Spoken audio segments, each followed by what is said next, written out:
નમસ્તે મિત્રો, આજના ગુજરાત સમાચારની અંદર આપ સર્વ સાથે મિત્રોનું ફરી એકવાર સ્વાગત છે।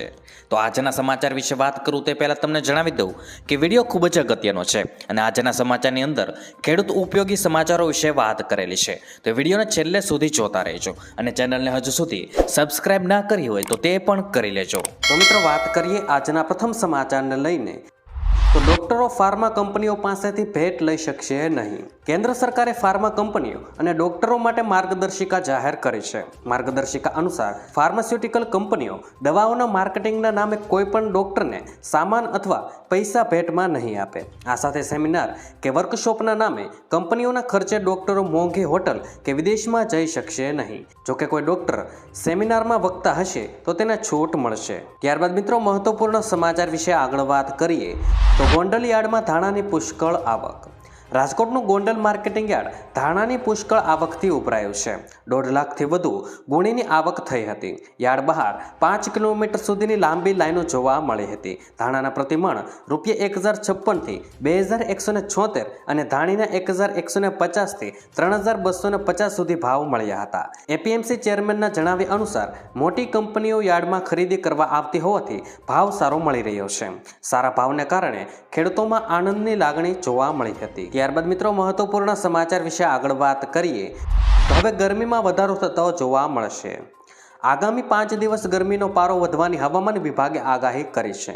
તાપમાન 2 થી 3 ડિગ્રી સુધી વધી શકે છે। છેલ્લા 24 કલાક દરમિયાન સૌથી વધારે તાપમાન અમરેલી અને ભાવનગર શહેરમાં 36.8 ડિગ્રી નોંધાયું હતું। આ ઉપરાંત સુરતમાં 36, વડોદરામાં 36.6 અને રાજકોટમાં 36 અને ગાંધીનગરમાં 35.5 ડિગ્રી તાપમાન નોંધાયું હતું। 16.6 ડિગ્રી તાપમાન સાથે નલિયા શહેર સૌથી ઠંડુ શહેર નોંધાયું છે। હાલ બેવડી ઋતુનો અનુભવ લોકો કરી રહ્યા છે। ત્યારબાદ મિત્રો મહત્વપૂર્ણ સમાચાર વિશે આગળ વાત કરીએ તો શાળાઓમાં મસાલા ફાંકી બીડી બંધ।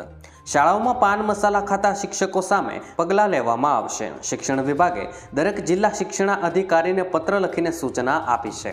શાળાઓમાં શિક્ષકોના વ્યસન પર પ્રતિબંધ લગાવવા આદેશ પણ કરાયા છે।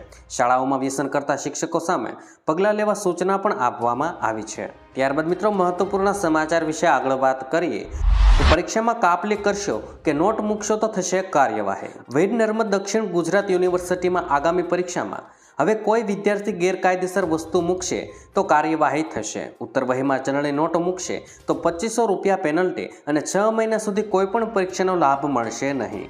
કાપલી કે માઇક્રો ઝેરોક્સ સહિતનું કોઈપણ લખાણ મળશે તો 500 પેનલ્ટી અને પૂરક પરીક્ષાનો લાભ નહીં મળે। મિત્રો અભદ્ર ભાષા બદલ 1000ની પેનલ્ટી અને માનસિક ફિટનેસનું સર્ટિફિકેટ આપવું પડશે।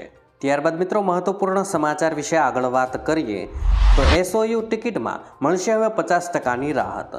સ્ટેચ્યુ ઓફ યુનિટીની ટિકિટને લઈને મહત્વનો નિર્ણય કરવામાં આવ્યો છે, જેમાં સરકારી અને ખાનગી શાળા કોલેજના વિદ્યાર્થીઓ, દિવ્યાંગો તેમજ સરકારી અર્ધ સરકારી સંસ્થાઓના જૂથોને હવે ટિકિટમાં 50% રાહત આપવામાં આવશે। આ ટિકિટની રાહતનો લાભ લેવા માટે તમારે ઓળખ કાર્ડ રજૂ કરવું પડશે। તાલીમી સંસ્થાઓના ઓછામાં ઓછા 15 સભ્યો હોય તેવા જૂથને પણ આ લાભ મળવા પાત્ર છે। લાભ આપવા માટે આખરી નિર્ણય ઓથોરિટીનો રહેશે। ત્યારબાદ મિત્રો મહત્વપૂર્ણ સમાચાર વિશે આગળ વાત કરીએ તો ભારતીય નાગરિકતા મેળવવા CAAનું વેબ પોર્ટલ શરૂ।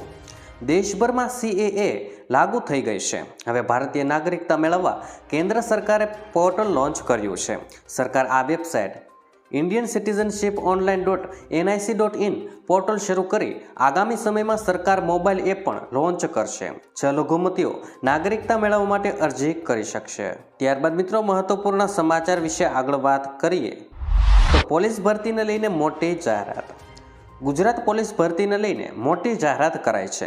રાજ્યમાં 12472 માટે ભરતીની જાહેરાત કરાઈ છે, જેમાં PSIની કુલ 472 જગ્યાઓ છે અને બિન હથિયારી પોલીસ કોન્સ્ટેબલની 6600 જગ્યાઓ છે, તેમજ હથિયારી પોલીસ કોન્સ્ટેબલની 3302 જગ્યાઓ છે। ઉપરાંત SRPFની 1000 જગ્યાઓ અને જેલ સિપાહીની 1098 જગ્યાઓ છે।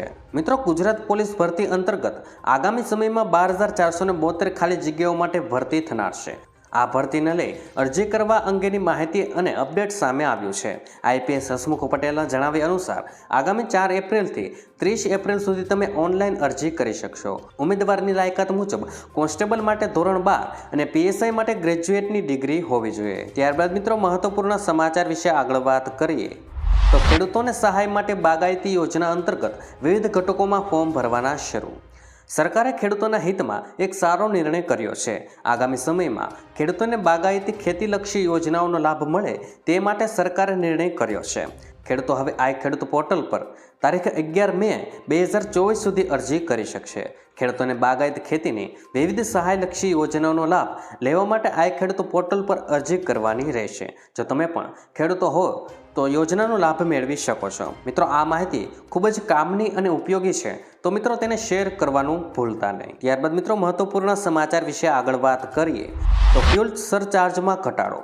વીજ ગ્રાહકોના હિતમાં ગુજરાત સરકારનો મહત્વનો નિર્ણય જાન્યુઆરીથી માર્ચ 2024માં વસૂલાત થનાર ફ્યુલ ચાર્જમાં 50 પૈસાનો ઘટાડો છે. ફ્યુલ સરચાર્જ હવે ₹3.35 પ્રતિ યુનિટથી ઘટીને ₹2.85 પ્રતિ યુનિટ કરાયો છે. આ નિર્ણયથી રાજ્યના અંદાજે 1.70 કરોડ ગ્રાહકોને જાન્યુઆરીથી માર્ચ 2024ના ત્રિમાસિક ગાળામાં આશરે 1340 કરોડની બચત થવાની છે. માસિક 100 યુનિટ વીજ વપરાશ કરનારને અંદાજે ₹57ની માસિક બચત થશે. આંતરરાષ્ટ્રીય સ્તરે કોલસા અને ગેસના ભાવ ઘટતા નિર્ણય લેવામાં આવ્યો છે.